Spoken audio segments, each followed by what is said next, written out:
नमस्कार साथियों, incarnation class में आप सभी का बहुत बहुत स्वागत है। आज की क्लास में हम शिक्षण अधिगम स्टार्ट कर रहे हैं, ठीक है। और जो संस्कृत का जो चैप्टर छोटा है, 1-2 चैप्टर, उसको धीरे धीरे कंप्लीट कर देंगे। और बाल विकास का सिद्धांत जो है, जैसे पावलोव का सिद्धांत हो गया था, थॉर्नडाइक का हो गया था, स्किनर का, और भी कई मनोवैज्ञानिक हैं उनका सिद्धांत, और जो 1-2 चैप्टर छूटा हुआ है उसको भी धीरे धीरे करवा देंगे, ठीक है। तो आज इसको स्टार्ट करते हैं, थोड़ा थोड़ा इसको भी लेके चलते हैं, ठीक है, क्योंकि सारे सब्जेक्ट ज़रूरी हैं। तो चलिए, सबसे पहले हम पढ़ेंगे आज शिक्षण के बारे में, या शिक्षण का अर्थ क्या होता है।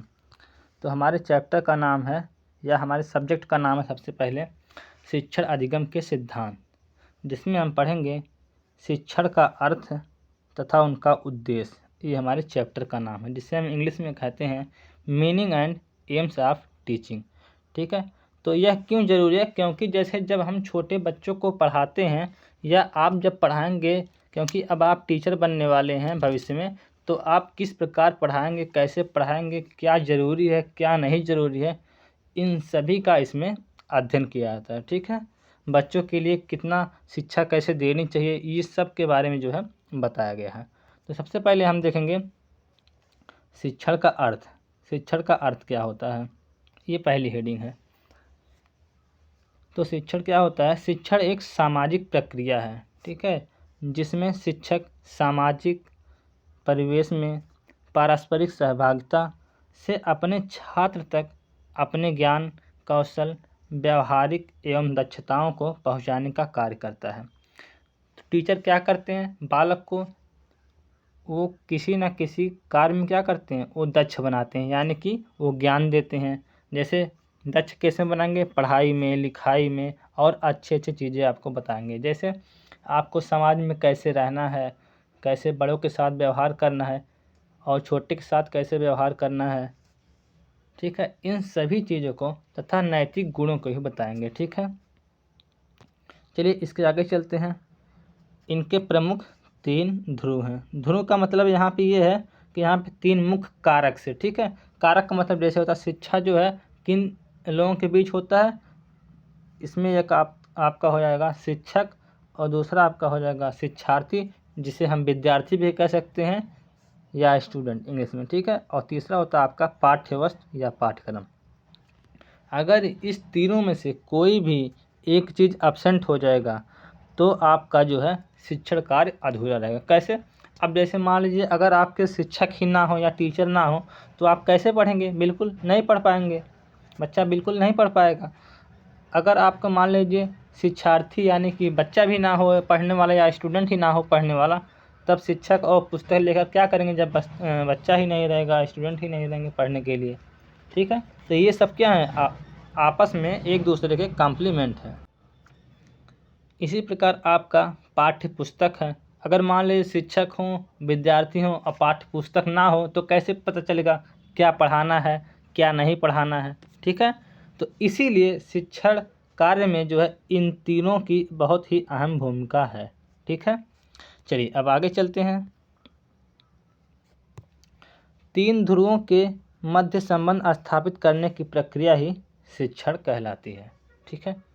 इसके बाद एक पॉइंट है, शिक्षा का सामान्य अर्थ क्या होता है। अगर मान लीजिए पूछ लिया शिक्षा का सामान्य अर्थ क्या होता है, तो क्या लिखेंगे? ज्ञान प्रदान करना या तथ्यों का बोध कराना क्या कहलाता है? शिक्षा कहलाता है।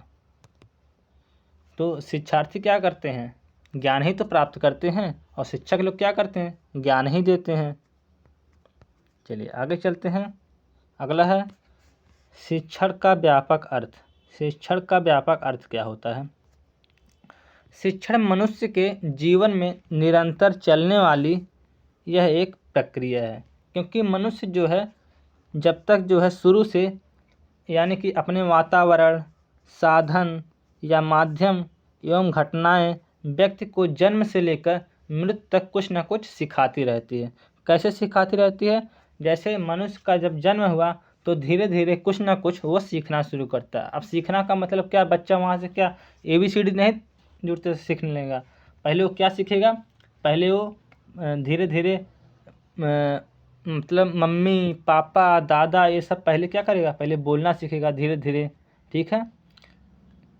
लेकिन हम आपको सबसे पहले एक चीज़ और बता दे रहे हैं, अगर पूछ लेगा थोड़ा सा हम बाल विकास में चले जा रहे हैं। बाल विकास में ये होता है, जैसे पहले क्या करता है बच्चा, पहले बच्चा सुनता है, ठीक है, फिर इसके बाद वह बोलता है, ठीक है, फिर पढ़ता है, तब लिखता है, ठीक है। तो इसी प्रकार बच्चा क्या करता है, हर कोई बच्चा नहीं, हर कोई व्यक्ति जो है कुछ न कुछ अपने जीवन में सीखता ही रहता है, हमेशा कुछ न कुछ, प्रतिदिन, ठीक है। इसके बाद आगे चलते हैं। व्यापक शिक्षण में औपचारिक व अनौपचारिक दोनों प्रकार के साधनों से व्यक्ति जीवन भर में कुछ न कुछ सीखता रहता है। अब जैसे औपचारिक और अनौपचारिक ये दो शब्द आया। औपचारिक का मतलब ये होता है कि जैसे बालक जब विद्यालय में जाता है तो वहाँ पे वो जो एक निश्चित टाइम में जो चीज़ सीखता है, जैसे अगर 9 या 10 बजे विद्यालय गया तो 10 बजे से लेकर 4 बजे तक रहेगा, उसके बीच वो डेली जो हो जाएगा जो चीज़ सीखेगा वो आपका औपचारिक के अंतर्गत आएगा, ठीक है। लेकिन वहीं पे आपका जो अनौपचारिक है वो जैसे रास्ते में जाते हुए वो कुछ प्रकृति से सीखा या कुछ हित मित्र से सीख लिया, तो क्या है, तो अनौपचारिक हो जाएगा। अब अगला क्या है, शिक्षण का संकुचित अर्थ। अब यह भी एक हेडिंग है। अब इसका मतलब क्या होता है, शिक्षण के संकुचित अर्थ का आशय यह है कि ऐसा शिक्षण जो निश्चित समय निश्चित स्थान आदि में प्रदान की जाती है। अब जैसे मान लीजिए एक हम एग्जाम्पल ले लेते हैं, जैसे आपका विद्यालय हुआ। अब विद्यालय क्या, विद्यालय में कक्ष में विद्यार्थियों को शिक्षा प्रदान की जाती है, तो वह क्या कहलाती है, वह एक संकुचित शिक्षण हो जाता है, ठीक है। इसका यह एक आप उदाहरण मान सकते हैं। अब आगे चलिए देखते हैं शिक्षण के उद्देश्य, शिक्षण के प्रमुख उद्देश्य। एक चीज़ हम आपको पहले इससे बताएं, शिक्षण का प्रमुख उद्देश्य और विशेषताएं शिक्षण की लगभग सेम ही होती हैं, ठीक है। थोड़ा बहुत बिल्कुल थोड़ा सा बस अंतर होता है ना। तो ऐसा घबराना मत आपको देखकर कि एक आध 2 पॉइंट इसमें का उसमें एक और मिल जाए तो, ठीक है, क्योंकि लगभग एक ही होता है। तो चलिए एक एक करके देखते हैं। शिक्षण का मुख्य व महत्वपूर्ण उद्देश्य सीखने की प्रक्रिया या बालोपयोगी, रुचिकर, आनंदमयी, प्रभावी, व्यावहारिक एवं बोधगम्य में बनाता है, ठीक है। अब शिक्षण क्या करता है, बालक को इस प्रकार जो है उसका उद्देश्य ये होता है कि ऐसा नहीं है कि केवल जो है बस ABCD या जो भी सिखाना हो ज्ञान में, यानी कि किताबी ज्ञान नहीं, बल्कि उसके लिए रुचिकर क्या है, किस प्रकार सिखाया जाए बालक को। ऐसा नहीं है कि आप गए बस क्लास में तुरंत बस स्टार्ट कर दिया आपने, हाँ ये वाला चैप्टर है, ये सिलेबस है, चलिए ठीक है स्टार्ट। ऐसा नहीं, पहले आप माहौल बनाइए इस प्रकार वो बच्चों के उपयोगी हो, पढ़ने लायक, ठीक है। और उसके लिए रुचिकर के, अब जैसे मान लीजिए बच्चा नहीं पढ़ना चाह रहा है, मान लीजिए हिंदी पढ़ना चाह रहा है तो आप हिंदी पढ़ाएंगे। ऐसा नहीं कि आप अंग्रेजी पढ़ाना शुरू कर देंगे। अगर आप आज अंग्रेजी पढ़ाएंगे तो उसका मन ही नहीं लगेगा, ठीक है। और क्लास को आनंदमयी पूर्वक बनाना है, ठीक है। और उस प्रकार ऐसे उसको पढ़ाना है व्यवहारिक रूप से कि उसको वह ज्ञान बहुत ही अच्छे से समझ में आ जाए, ठीक है। चलिए अब अगला पॉइंट है, छात्रों की मूल प्रवृत्तियों को सही दिशा देना व उनमें स्वस्थ दृष्टिकोण का विकास करना, जिससे वह समाज, देश एवं विश्व के कल्याण में अपना महत्वपूर्ण योगदान दे सकें। छात्र को इस प्रकार कहने का मतलब ज्ञान देना है कि जिससे वो उसका जो है विकास हो सके, तथा और वह समाज में जब जाए तो वह उस ज्ञान का अपना कुछ न कुछ उपयोग करके अपना जो है देश के प्रति कुछ कल्याण कर सके उस ज्ञान से, ठीक है। ऐसा नहीं है कि किताबी ज्ञान कुछ पढ़ा दिए आप जिसका कोई कुछ यूज ही नहीं है, ठीक है। तो कुछ सामाजिक ज्ञान भी देना चाहिए बच्चों को, ये चीज़ कहने का मतलब है। अगला है थोड़ा सा इधर हो जाए, हाँ, तो ये है तीसरा पॉइंट है, शिक्षार्थियों को जीवन उपयोगी ज्ञान प्रदान करके व्यक्तित्व, क्षमताओं एवं योग्यताओं तथा कुशलताओं का अधिकतम विकास कराना होता है। अब क्या होता है, जैसे उनके क्षमताओं एवं योग्यताओं तथा कुशलताओं का भी इससे क्या होता है, विकास होता है, ठीक है।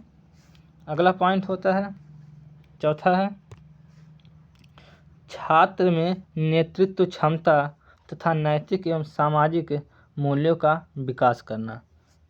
अब जैसे नेतृत्व क्षमता का मतलब, कहने का मतलब जैसे मॉनिटर नहीं क्लास में बनाते हैं तो उस प्रकार का भी उनको अनुभव होना चाहिए कि हाँ जब कोई मॉनिटर बनता है तो वो किस प्रकार का उसका अनुभव होता है, ठीक है।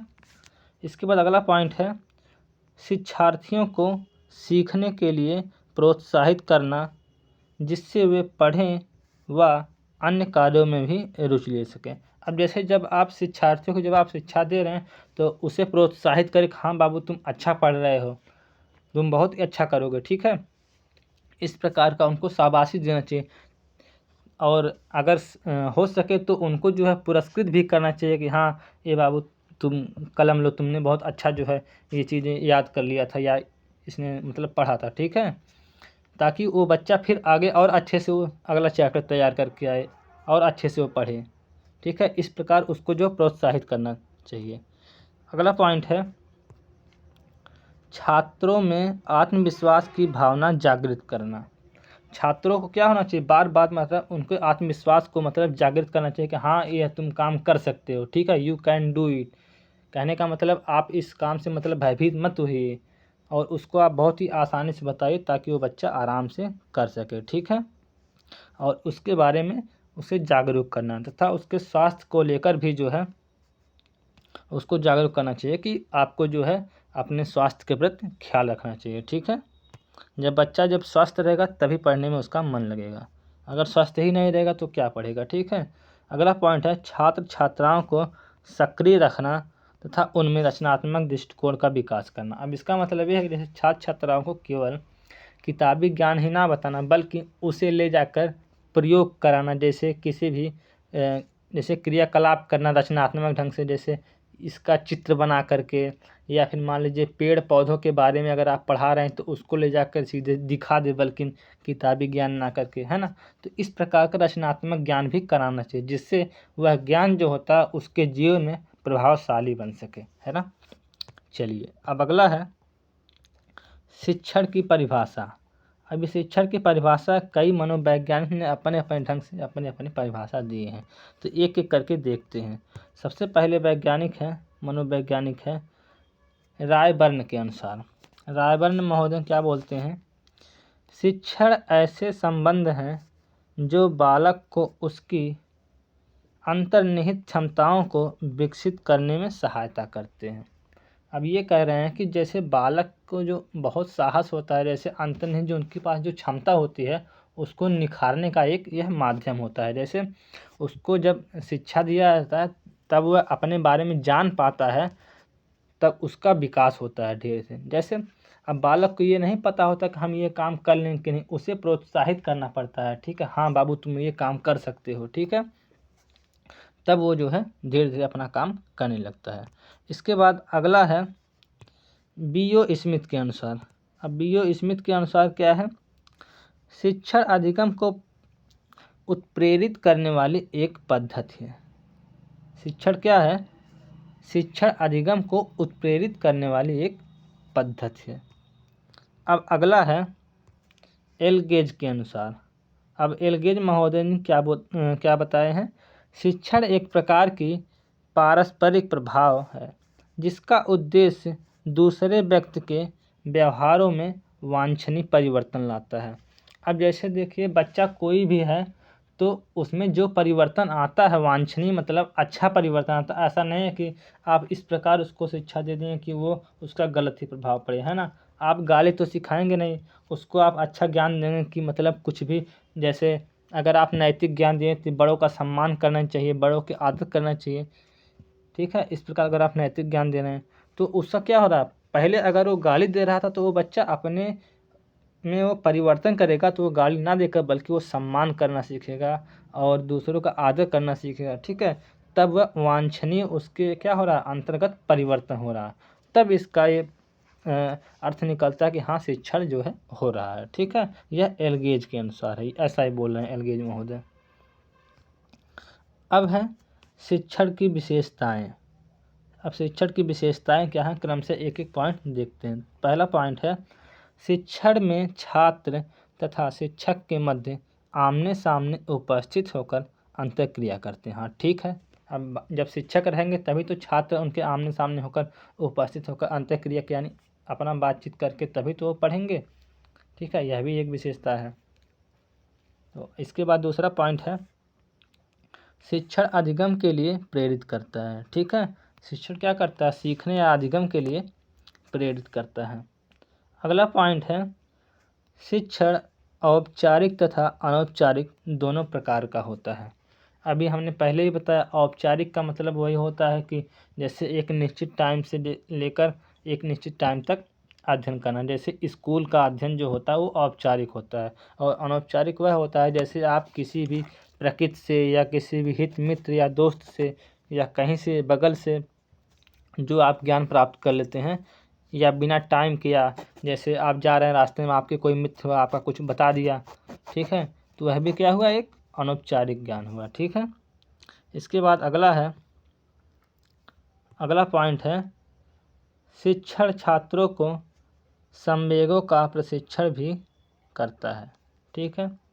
अगला पॉइंट है, जैसे यहाँ पे हम कई पॉइंट ले लिए हैं, आप उसको जो है रिवाइज कर लीजिएगा बार बार। इसमें से अगर आप 3 से 4 पॉइंट लिख देंगे तब भी आपका हो जाएगा। शिक्षण बालक को अपने वातावरण में समायोजित करने के लिए तैयार करता है। अब जैसे जो बच्चा होता है वो जन्म से तो अपने समाज में जो है आता तो ज़रूर है, लेकिन उसको जो है पता नहीं होता कि हमारे समाज में कैसे रहना है। ठीक है। तो उसको बताया जाता है कि हमारे समाज में ये हैं, चाचा हैं, ये दादा हैं, ये बुआ हैं, सब उनको बताया जाता है धीरे धीरे। तब वो उसके अनुसार जो है अपने आप को वातावरण के प्रति समायोजित माने अपने आप को ढालते हैं। ठीक है। अगला पॉइंट है, शिक्षण एक सुनियोजित एवं सुव्यवस्थित प्रक्रिया है। अब जैसे शिक्षण का एक क्या होता है? एक उद्देश्य होता है कि हम शिक्षा जो प्राप्त करेंगे तो उसका कोई ना कोई एक उद्देश्य होता है। हर चीज़ का कोई ना कोई कार्य करने का एक लक्ष्य होता है। ठीक है। इसके बाद अगला पॉइंट है, शिक्षण ज्ञान तथा सूचनाएं प्रदान करने का कार्य करती है।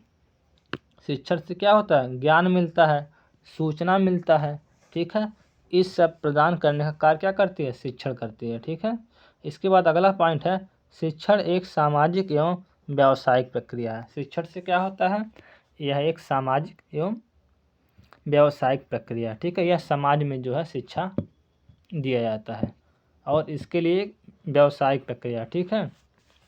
व्यावसायिक का मतलब जैसे शिक्षा कोई जाता है तो फ्री में तो नहीं दिया जाता है ना, विद्यालय में वहाँ पे फीस लगती है, तो वही है व्यावसायिक प्रक्रिया। अगला है, शिक्षण कला एवं विज्ञान दोनों ही है। शिक्षण क्या है? यानी कि टीचिंग क्या है? एक कला है, एवं विज्ञान दोनों है। ठीक है। अगला पॉइंट है, शिक्षण में मनोविज्ञान के सिद्धांतों का प्रयोग होता है। जैसे जो मनोवैज्ञानिक होते हैं, शिक्षण बताते हैं कि कैसे करना चाहिए, कैसे शिक्षण प्रभावशाली होगा, वो अपना सूत्र देते हैं। ठीक है। तो इन सब उनका जो सिद्धांत होता है वह मनोविज्ञान यानी कि शिक्षण में बहुत ही प्रभावशाली होता है उनका। अगर हम सिद्धांतों का पालन करके अगर हम शिक्षा दें बच्चों को तो बहुत ही प्रभावशाली होगा। ठीक है। इसके बाद है शिक्षण के प्रकार। अब शिक्षण के प्रकार में आपका आ जाता है, पहला है आपका एक तंत्रात्मक शिक्षक। एक तंत्रात्मक मतलब ये होता है कि एक तंत्रात्मक शिक्षक में शिक्षक का स्थान शिक्षण प्रक्रिया के अंतर्गत प्रधान माना जाता है और छात्र का स्थान गौण माना जाता है। ठीक है। अब जैसे शिक्षक आए वह केवल उन्हीं की बात वो जो कहें वही सब माना जाए। ठीक है। बच्चे की बात उतना ना माना जाए, वो जो अपने मन से चाहें वो पढ़ा दें। ठीक है। लेकिन ऐसा नहीं होना चाहिए। यहीं देखिए लोकतंत्रात्मक जो है, लोकतंत्रात्मक शिक्षा, यह शिक्षा प्रणाली मानवीय संबंधों पर आधारित होती है। ठीक है। इस शिक्षण में शिक्षक एवं छात्र एक दूसरे को प्रभावित करने के लिए प्रयत्न रहते हैं। ठीक है। इसके बाद अगला पॉइंट है हस्तक्षेप रहित। यह सबसे जो है प्रभावशाली होता है। ठीक है। क्यों यह सबसे अच्छा होता है? इस प्रकार के शिक्षण करते समय शिक्षक छात्र के साथ मित्रवत व्यवहार करते हैं। जैसे शिक्षक जो है डांटते नहीं हैं बच्चों को, वह मित्रवत व्यवहार करने का मतलब यह है कि जब बच्चा उससे मित्रवत व्यवहार करेगा टीचर से, तो बच्चा क्या करेगा, उनसे कोई भी डाउट अपना पूछ सकेगा। ठीक है।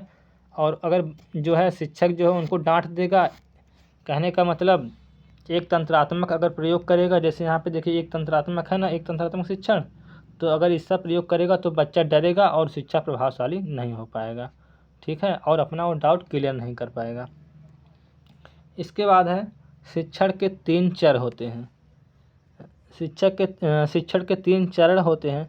जैसे पहला आपका है शिक्षक, दूसरा है छात्र, तीसरा पाठ्यक्रम। इन तीनों का होना बहुत ही महत्वपूर्ण है। ठीक है, यही शिक्षण में जो है बहुत ही अपनी अहम भूमिका अदा करते हैं। ठीक है, तो बस आज के लिए इतना ही, क्योंकि आज का ये पहला चैप्टर यहीं पे समाप्त हो जाता है। इसके बाद हम अगला चैप्टर संप्रेषण, ठीक है, उसको हम बहुत ही अच्छे से जो है डिस्क्राइब करेंगे, तो उसको ज़रूर देखना और इसको भी देखना। अगर वीडियो आपको हेल्पफुल लगा हो तो आप जो है हमारे चैनल से जुड़िएगा और लोगों को भी शेयर करिएगा। Thank you, bye bye, take care.